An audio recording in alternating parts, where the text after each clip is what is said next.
Oh man, I've just had no luck with this stuff today. The stream for the Neo Genesis battle stuff was scuffed all over the place because we had a lot of TTS disconnects and my own internet died at one point. And then I go to record the Discovery draft stuff here as we're about to do just now, and it turns out that video was corrupted.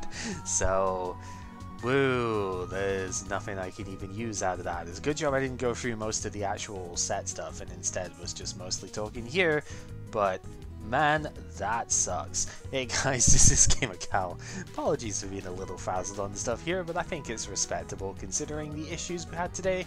But I need to get this done now because I'm going to be out most of the day tomorrow when this is being recorded, so let's just try and do it. We're opening Neo Discovery. This set changes some things. It does not change everything like the previous one, but very few sets can, you know? This is definitely not up there as the best ones, but there are still some really good things in here.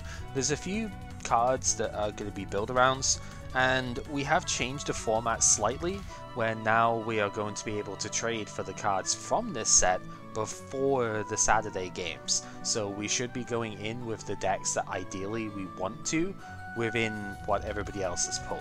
So that's neat. I think there's a couple of like potential downsides to that, mostly the you want to draft early so you can trade early type thing, but also people might be a lot more inclined to know what your deck is. However, we've already been sharing draft information so we can test decks and stuff, so that part's already kind of known.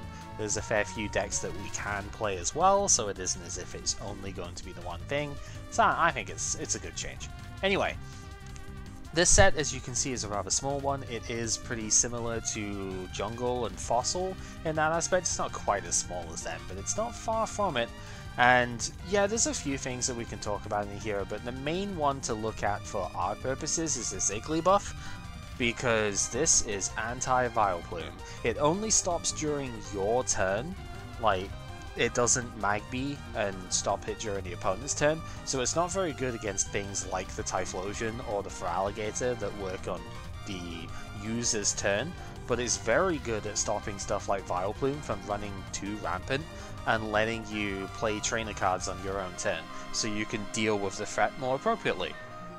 So other than that, and the other baby in Tyrogue down here, which could potentially one-shot a baby and not give up the baby roll stuff at the beginning, other than those, mostly it's going to be a as we get it sort of thing. There's a couple of decks to build around, but nothing like too impressive at the moment. What is a little bit better though, and sometimes much harder to read, is the promo stuff we have here. Because this time we actually get the Summon Islands collection too, which has some pretty neat cards in it. You can see some of these are like stupidly hard to read though. This Mew, I don't know why they didn't use white text instead of black text on these things, but whatever. This Mew is incorrect in the sense that it needs to be a basic energy, not any energy that's attached to it, so you can't use Rainbow to do 20 to like any one type the opponent has in play. You have to match their basic energy type, so it's probably not going to see too much play here, but otherwise, like the Ivysaur is pretty good. It does 2 energy, 30 damage, is quite nice, so that's not too bad. I mean, it's much better than the other one that we have, so it would be good to trade for that, except Venusaur's rotating for a couple of sets. If you had the Meganium from the previous set, the Executor is really good. Like, it has to flip coins, but it does 10 snipe for every heads that you get equal to the grass energies on it, and Meganium doubles grass energy attachment value, so you can do a lot of bench damage with this. Pretty cool. Otherwise, I mean, we get Flying Pikachu and Surfing Pikachu at last, which is good. The Primeape is quite nice because it's got Tauros as attack but for 2 fighting energy, and we have a really good Mankey and T-Rocket that we just never got to see play, so that could be good.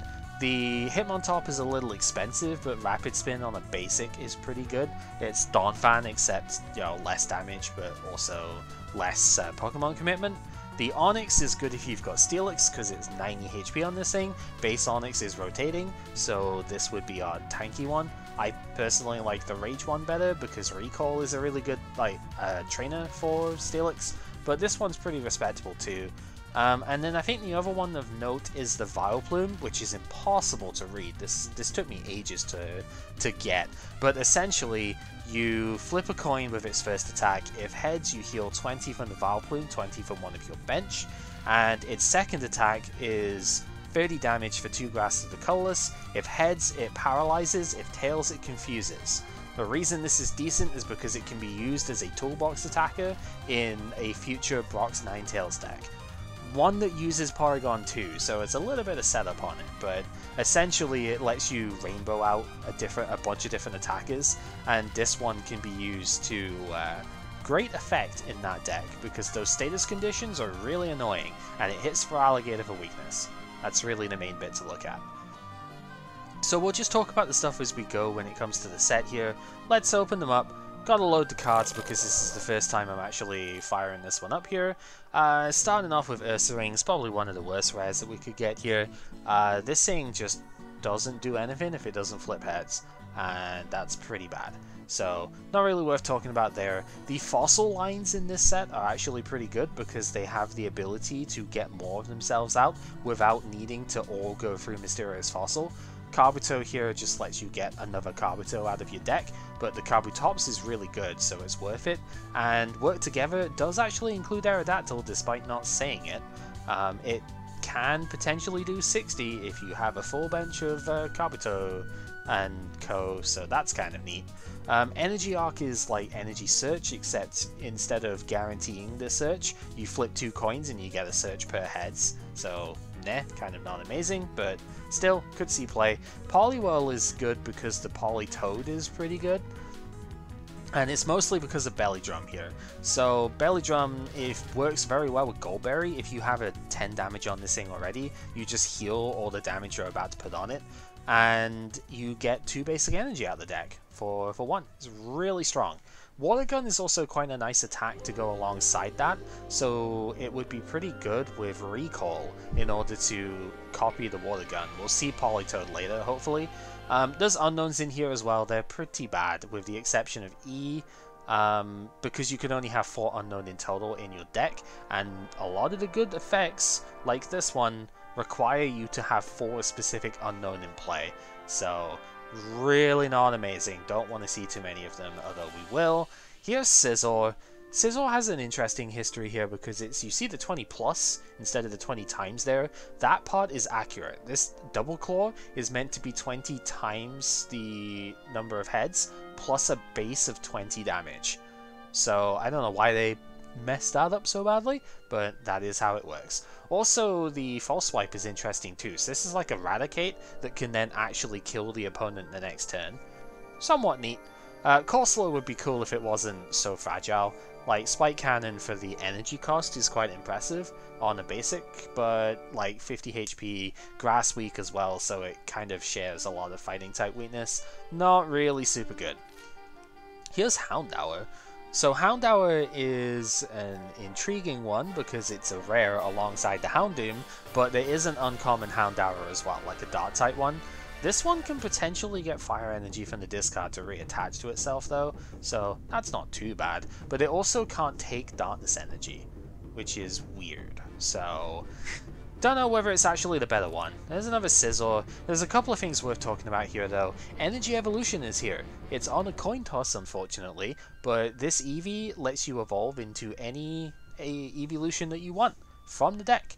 We've collected a couple of the Chain Reaction one as well that evolves when one of your other Pokemon evolves, so this can definitely spawn a pretty competent Evo focused deck with the Eevees here. We get Espeon and Umbreon in this set. They are different based on holo or non-holo, like the only cards in the set that do that. But yeah, this thing's pretty good, so definitely keep an eye out for that. And then the Omastar is not too bad. I didn't mention the Omanite yet. This one actually on a coin toss just searches your deck for any Mysterious Fossil evolution and puts it onto the bench. So it doesn't have to be Omanite, it could be Kabuto. So that's kind of fun. But if you get another Omanite, you can keep chaining them, which is quite nice. The Omastar, for 1 water, you do up to 30 damage and paralysis if you flip it heads. And then Spike Barrage doesn't have a cap on how many coins you can toss. You just have to have a lot of energy on this thing. And it is a fighting type, you can't use Blastoise with this. So, little unfortunate, but still very powerful. And a good option for water decks to hit for fighting type weakness as well. Next up, ooh, Tyranitar, that's a good one. So, Tyranitar is fun. It does a hilarious amount of damage if you can flip a decent amount of heads, as you'd expect. 2 Dark and 2 Colorless for 50, but you flip a coin for each of the Pokemon that are in play, both yours and your opponent's, do 30 to each one that you flip a heads for. It's a little bit like the Zapdos actually from Fossil in that aspect, except it can hit you as well. So you play this against baby Pokemon on the bench because they do have 30 HP and don't have the baby rule if they're not active. So it's kind of really gross. Also, if you put 2 Dark on this thing, you can do 70 damage with it too. This is probably a good shout for this round because Electrode is the last set that you can play it in. Electrode double colorless gets this going in one go. Brock's Ninetales could also be played here too, so that you can go ahead and attach Brock's Protection to protect against energy removal. So, very cool. No weakness as well is neat. Forretress is a really interesting one to talk on. So Forretress, whenever the opponent switches, and it doesn't have to be retreating, just switching in general, whenever they switch on their turn, you do 10 damage to the new active Pokemon, which is pretty fun. So this is good against Double Gust. It's also good with the Rapid Spin that it actually has, so that you force the opponent into an unfavorable active, so that next turn they're inclined to switch it and take the damage, which is good. Problem is I don't have Metal Energy, so I don't know if I'm going to be able to actually attack with this thing, but its power stacks. If you get multiple Fori on the bench, then the opponent basically just can't retreat ever, which is pretty fun. Alright, so that's the first 6. Unfortunately, seeing an annoyance in the next one here is the Unknown. So I mentioned these things aren't very good in general. We actually did get Unknown E, which is the only truly good one. And it's only mostly good because it doesn't force the opponent to comply here. It's a Marshadow, like Let Loose. I guess Giratina did it first, right? It's like Let Loose, except you both have the choice as to whether or not you actually buy into it. So the opponent doesn't have to shuffle draw 4. So it's mostly for you, you play it down and you shuffle draw 4. I don't think that's really going to come up very often though. Hand sizes tend to be fairly big here. The Unknown A, if it has damage counters on it, then all of your hidden powers do more damage based on how many counters that you have. You only get to apply one of these, so it can't unfortunately stack very heavily. Would have been very funny with the Tyranitar, right? To have done 30 damage to all of your Unknown A's and then just slam for like 100 damage or something. Doesn't work like that. So it's not very strong, like only 10 base power. All of the Unknowns only have 10 base power, so really not too good. But hey, it tried. Also, Fossil Egg is here.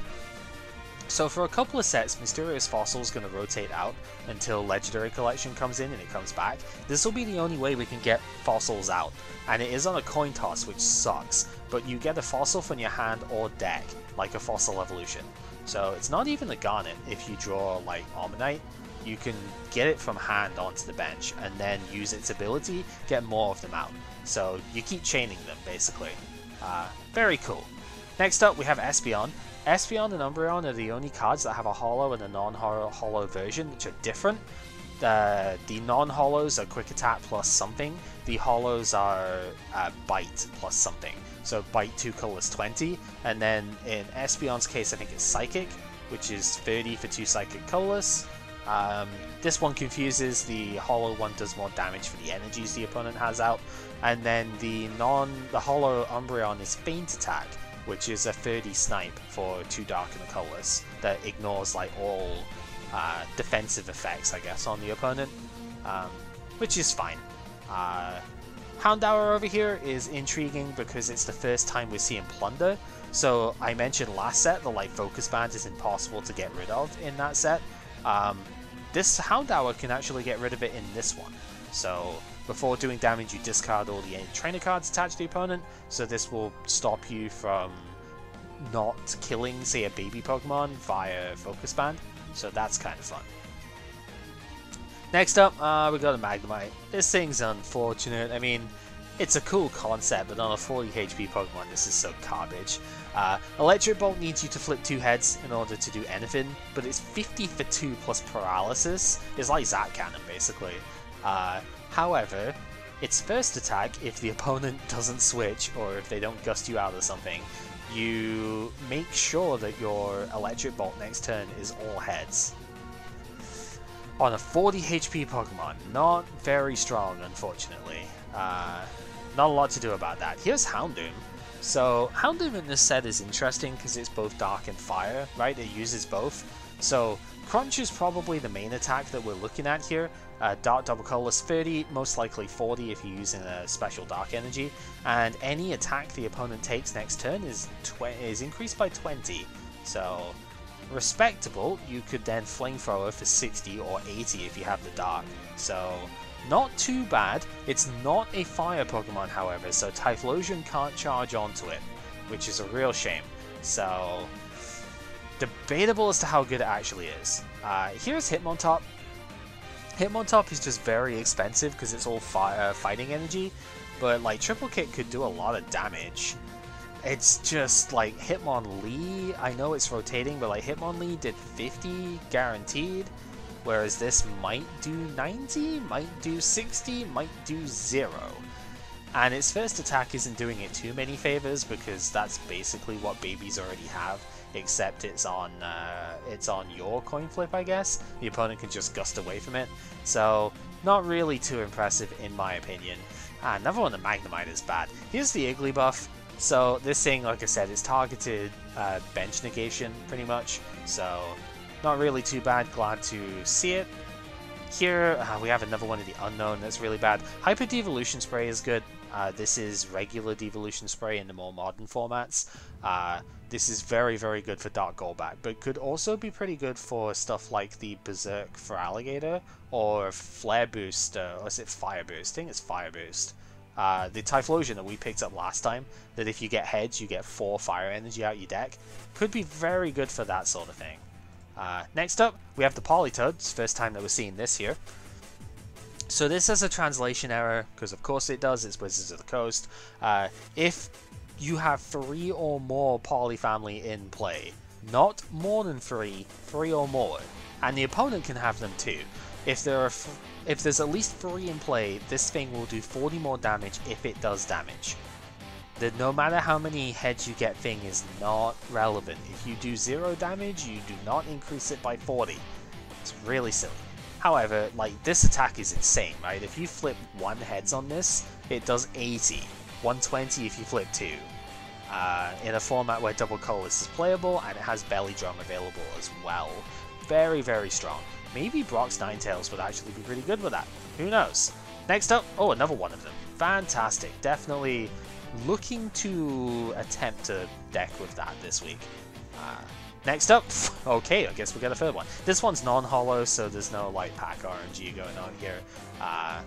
It's just the way that it goes. It's pretty neat. Here's the Houndour again. Did I get this earlier? Yeah, I did. So that's okay. I mean, this one's got 50 HP, so I probably would play it, but I mean, that's fine. Second Forretress is kind of good. Again, I don't have the thing for it, but I mean, maybe I could try it anyway? I don't know. Could be interesting. There's another Magnemite that's much less interesting here. The Tyrogue is fine. Ooh, and there it is. There it is, there it is, there it is. Oh, I love this card. It's so beautiful. I actually had this one in real life too. Like, a lot of these cards I had like, holding them for real too. Because these were out when I was growing up. Beautiful card. Yeah, Feint Attack is really good at taking out babies on the bench. That's the main reason to look at this one. It is very expensive to do so, but keep in mind this is using Dark Energy, so if you're using actual Special Darkness, these attacks are doing more damage to the active than they appear. Like, Bite could potentially be doing 40, Feint Attack could do 50 if you hit the active. So it's not even that low damage output, and its 80 HP is the biggest among the evolutions. It ties with a Vaporeon, and it's, yeah, it can kill babies on the bench. Not much else to say, it's just a pretty solid card. If you can Energy Evolve into that, it's going to be really good. Here's Kabutops. Stupidly powerful card. Limited a little bit by being a bit tricky to get out, but with the way Kabuto works in here, it's not actually as hard as it looks. So, this is a strong one. You flip equal to the number of energy that you have on you, max of 3, 40 damage per heads. It works in fighting decks to give you water coverage. It's really good with metal Pokemon because they are weak to fire, right? Fire Pokemon are weak to water, so this thing can hit the weakness that they are suffering from. And, you know, Steelix in particular evolves from a fighting type Onix, which uses fighting energy. So there's a really good deck with that. We didn't pull Steelix, so we can't play it, but somebody can. Here's Poliwrath. So we got 3 Poliwhirl already. That's probably as many as we would need. Poliwrath just gives you a fighting type coverage in that deck. Keep in mind the Poliwhirl can take fighting energy, basic fighting, out of the deck with its belly drum. And the Politoed takes 2 colorless energy as well. So you could actually splash fighting in there pretty readily. And it's straightforward, but it does a lot of damage and synergizes quite well with Goldberry. So not a bad card to get. Here's another Houndoom. I know Sai was looking into this one, so I might be able to trade him that. I'm not too interested in trying it, so I'd be happy to trade him. There's a 4th Politoed just in case we need that. So that's cool. 12 packs left to go. Let's see what else we can get. Maybe a Holo Espeon, that'd be nice. Unknown is not really worth talking about there. The Cypher is interesting because the Cypher, it flips a lot of coins, and if you get a lot of heads, it does a ton of damage. But average is 2 heads right out of 4, so you're expecting 30 damage for 2 grass, which is alright. It's a little bit, getting a little bit under the curve at this point, but it's not too bad. And it could potentially do 90. Main reason this is interesting is because it's a grass type, right? So it hits the Feraligatr, but yeah, not the most impressive one out there. Here's another Poliwrath. That's okay. I wouldn't mind doing that. We need the Poliwhells, I think. Maybe we don't. I think we might have enough at this point. I need Devolution Spray, actually. I don't remember seeing very many. There we go. Ursaring, not super good. Mentioned that at the start. Here's a Smeargle. So we haven't seen this one yet. This is a really good Pokemon for this exact round, because this is the last time we're going to get to see the double colorless, right? For a very long time. This is the last time it's in play. And if this Smeargle is in play, you can't just Shadow Drop this, but if it's in play, you can copy whatever attack was done last round. So this can be really good when your opponent just goes for their giant hit, and you can just copy that hit. So not too bad. If you're playing the double colorless deck, you should probably play that this round. There's another Sizzle. There's the Devo Spray. I was hoping to at least see that. So now, I guess I'll look later on, but I'm pretty sure that's the 3rd one so far. Another Unknown, jeez. This opening could be going better, but it could be going a lot worse too. There's another Scizor. I mean, I don't have metal to really use it. Second Tyranitar is good. I think it's the 2nd one anyway, so that's not too bad. Then next up, another one of them. At least we got the playset of Devo Spray. Yeah, Holo Ursaring, kind of whatever. We're just kind of scrolling through quickly because these packs aren't like too interesting at this point. Espeon is somewhat neat, I suppose. Another Houndoom is cool. And the last one is the Houndour. Right, okay. So we got, what, a free Houndoom line here? That's kind of fun, I suppose. Let's go ahead and wrap this up real quick. We are, again, smallish set, so not a huge ton to talk on here. But let's just group what we can. I think I can just talk about what I missed as well, actually, when we go through. Because there's a couple of rares that we didn't get. I don't think any of them were like too impactful. There's definitely not like a Pichu or a Magby or something in this set to worry about. Let's go ahead and remove the duplicates. This is another one of those sets you'll see there's actually more duplicates than there are non-duplicates, just because of the nature of the small set, right? So we will go ahead, we will spread these just inside. Okay, so as far as the cards we actually pulled, we didn't get the non-holo Umbreon. The non-holo one is actually kind of good in its own right. It is over here. So quick attack is kind of whatever. You don't hit for weakness with Dark, so it's not super good. Pursuit is the interesting one though. Like Dark double colors, you're probably using special Dark, so that should be 40 that you'd normally do with that. And if the opponent tries to retreat, not switch, but retreat, you do 10 damage to it as well. It's a lingering effect, so it doesn't get affected by the dance energy. But it's still kind of good.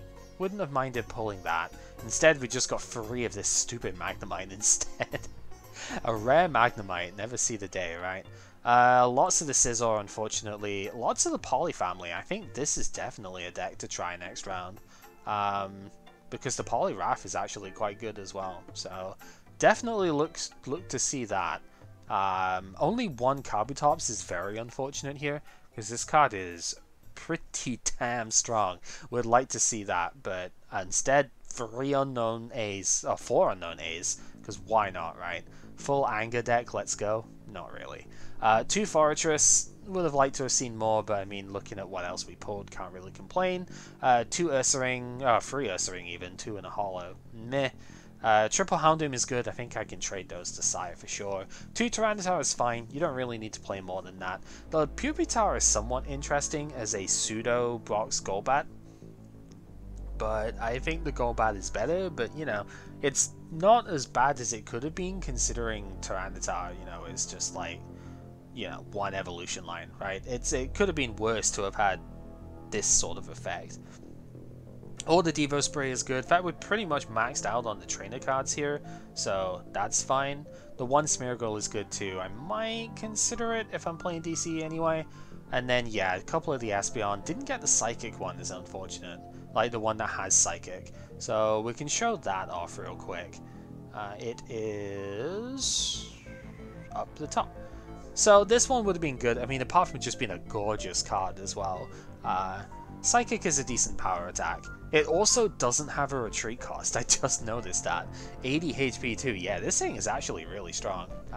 Would have been lovely. But hey, whatever. The other stuff we didn't see Yanma. On a coin toss or heads, it can do 10 damage to each of the opponent's Pokemon, and also force them to switch out their active, which is pretty strong. 0 retreat on this thing as well, so not too bad. Beedrill can triple poison, first time that we see this effect in the game, where the opponent takes 3 poison damage counters instead of 1, right? Pin Missile is also fine, I guess. Jolteon did that better, but whatever. And then the Butterfree, you can do status conditions, any status you want on heads, or it like Psy-Waves, but also heals you as well at the same time. Like, it's not super strong, but sometimes it can actually heal a lot of damage off from what the opponent does. So that's it. We pretty much pulled everything else. Like, we pulled all of the rares otherwise. Did we get Wobbuffet actually? I don't think I did. Wobbs is another super weird one. We did not get it. So for a single Psychic Energy, it doesn't actually do any damage, but if the opponent does damage it next turn and you flip heads, you match that damage to the opponent. Now, the kind of cool thing about this is that you don't stop damaging the opponent after you've drained them to 0 HP, so if it has 10 HP left and they do 60 damage to it, your counter will still do 60 damage. So that's kind of fun. Also works with Focus Band that way as well. So very funny. I don't think it's very good, however. Yeah, other than that, that's pretty much everything here. You can see a lot of the regular duplicate stuff. I actually did get a duplicate Devo Spray in the end, which is quite nice. Just to see we got everything, you know. All of these unknown up here that nobody is ever going to use. It's a little bit sad. I don't expect to see too many of the main cards out of this set, or like too many cards in general out of this one. But who knows, maybe someone's going to come up with something really crazy. And honestly, it's mostly going to be the high-end stuff. Think your Tyranitar, maybe the Houndoom, the Poly family for sure. Those are definitely going to see play. And then, yeah, Tyrogue, most likely. Igglybuff for anyone who really needs to deal with Vileplume. I mean, it's a baby. It goes on the bench. It's got no retreat. You could easily do it. So, thank you very much for watching. Hopefully you have enjoyed yourselves off of this one. Interesting pulls to say the least. We will be deck building with us during the week. Absolutely. And until next time, take care everyone.